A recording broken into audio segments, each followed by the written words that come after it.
되시기 바랍니다. 자, 이제 세 번째 교훈은 우리도 매여 있는 어린 수나기와 같은 존재였다는 점입니다. 누가요?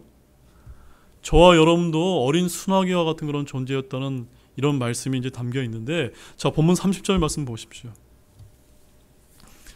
본문 30절 우리 한 목소리로 한번 읽어보겠습니다. 이르시되 너희 맞은편 마을로 들어가라. 너희가 거기로 들어가면 아직 아무도 결코 탄 적이 없는 매여있는 어린 수나기를 보리니 그것을 풀어서 이리 끌고 오라. 자, 어린 수나기를 끌고 오라고 얘기했는데 그 어린 수나기가 어떤 상태에 있었습니까? 아무도 결코 탄 적이 없고 매여 있었던 수나기였다는 사실을 여러분 기억하시기로 원합니다. 자, 이 30절 말씀을 우리가 이제 자세히 보게 되면 이제 주님께서 예루살렘에서 온 세상을 통치하실 왕으로 재림하시는 위대한 예표가 나오기 전에 바로 우리가 죄인의 구원을 묘사하는 모형이라는 사실을 우리가 이 말씀을 통해서 발견할 수 있는 것입니다. 자, 그것은 여러분들이 이제 짐작을 하시다시피 30절의 어린 수나기입니다. 그것은 들나귀 새끼인데 아직 길들여지지 않았다는 점입니다. 여러분은 성경이 들나귀 새끼들에 대해서 어떻게 말씀을 하고 있는지 여러분 잘 알고 계십니까? 잘 모르신다면 여러분 욥기서 11장 12절 말씀 한번 찾아보시기 바랍니다. 욥기서 11장 12절 말씀입니다.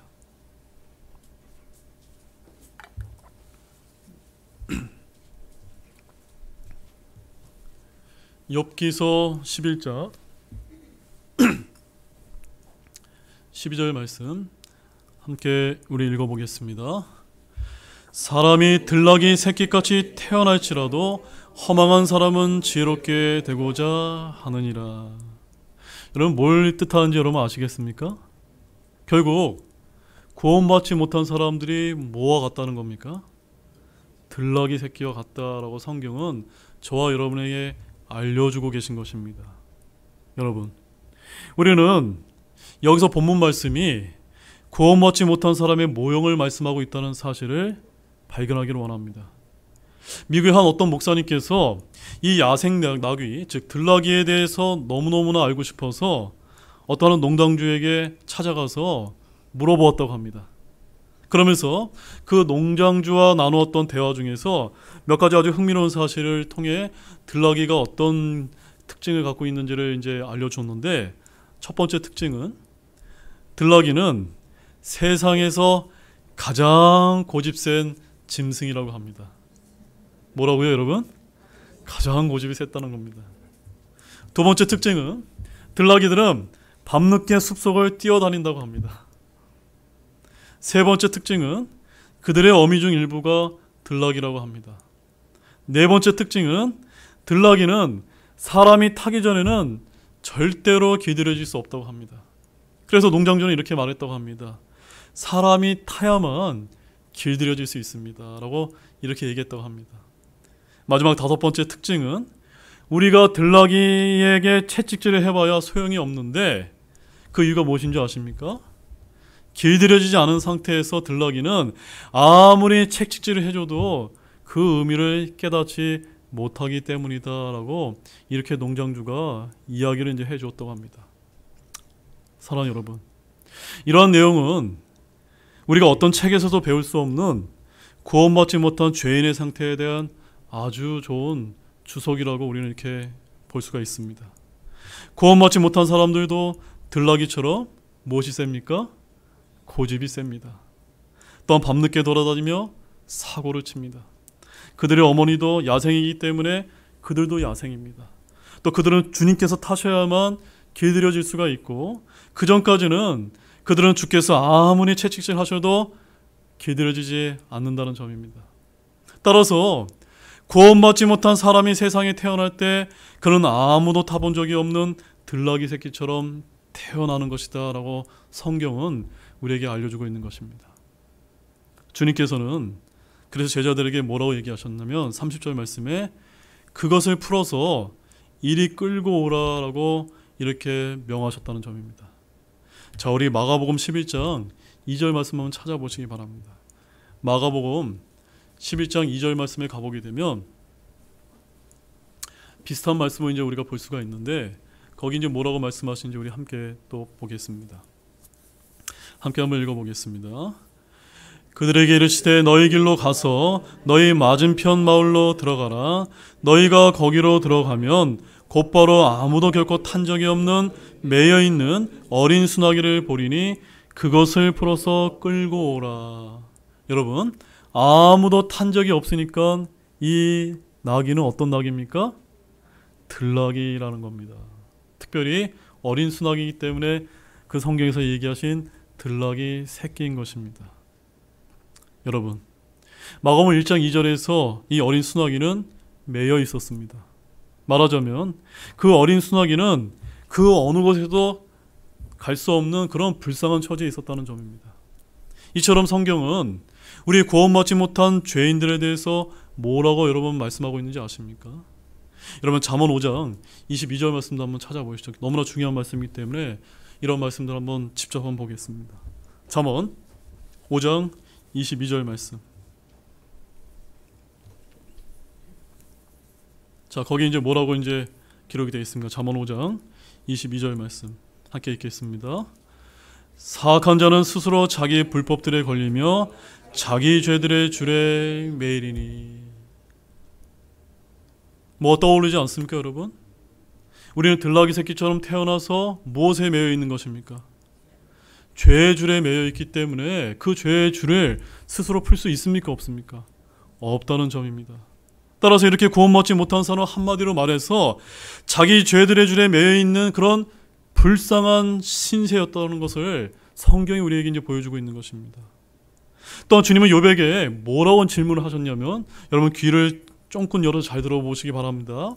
욥기서 39장 5절에서 하나님께서 욥에게 뭐라고 말씀하셨냐면, 누가 들나귀를 내보내어 자유롭게 하였느냐, 혹은 누가 들나귀에 묶는 띠들을 풀어 주었느냐라고 이렇게 하나님께서 욥에게 물으셨다는 겁니다. 여러분, 이 질문에 대한 답은 무엇입니까? 누가 자유롭게 하고 누가 풀어주셨습니까? 하나님께서 하셨다는 것이 답인 것입니다. 맞습니까, 여러분? 따라서 본문은 주님께서 죄인을 죄에서 해방시켜주는 것에 대한 모형을 우리에게 이제 보여주고 있는 것입니다. 그래서 누가복음 4장 18절 말씀에 가보게 되면 예수님에 대해서 뭐라고 표현하고 있냐면, 포로된 자들에게 구출이라고 이렇게 표현하고 있는 것입니다. 다시 우리 본문 31절 말씀을 보십시오. 31절 말씀을 보게 되면 거기 이런 말씀이 기록되어 있습니다.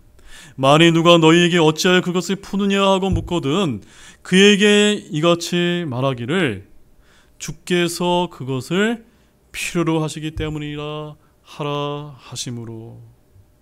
주께서 그것을 필요로 하신다는 점입니다. 뭘 필요로 하신다는 점입니까? 그 어린 수나기를 필요로 하신다라고 말씀하고 계신 것인데, 한마디로 말해서 제가 지금 뭐에 대해서 지금 설명하고 있습니까?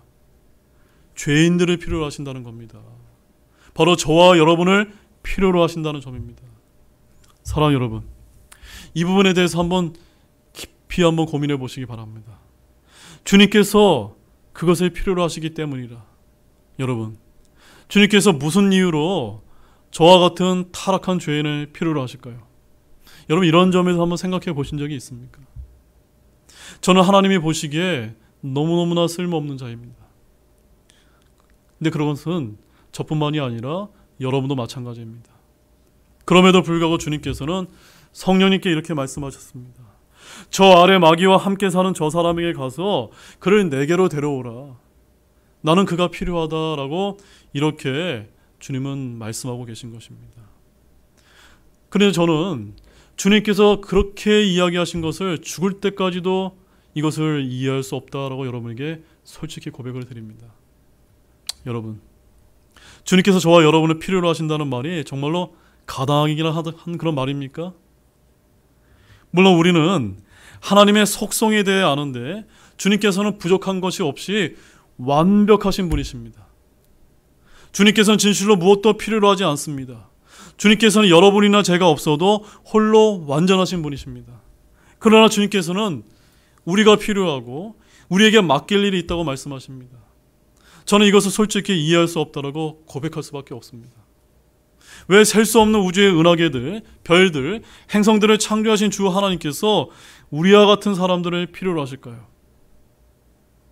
우리는 이 땅 위에서 마치 개미집을 짓고 사는 개미떼에 불과하지 않습니까?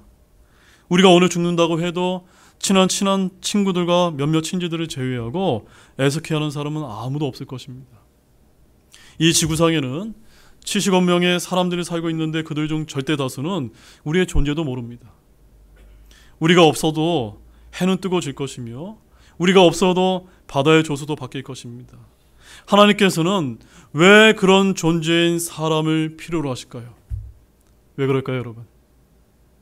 그러나 주님께서는 뭐로 얘기하십니까? 저와 여러분을 필요로 하신다라고 말씀을 하신다는 점입니다. 사랑하는 여러분, 이에 대한 가능한 대답은 하나님의 은혜밖에는 설명할 수 있는 것이 아무것도 없다는 것을 아시기를 바랍니다.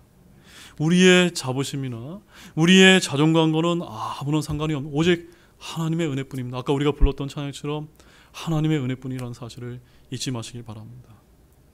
이제 네 번째 교훈은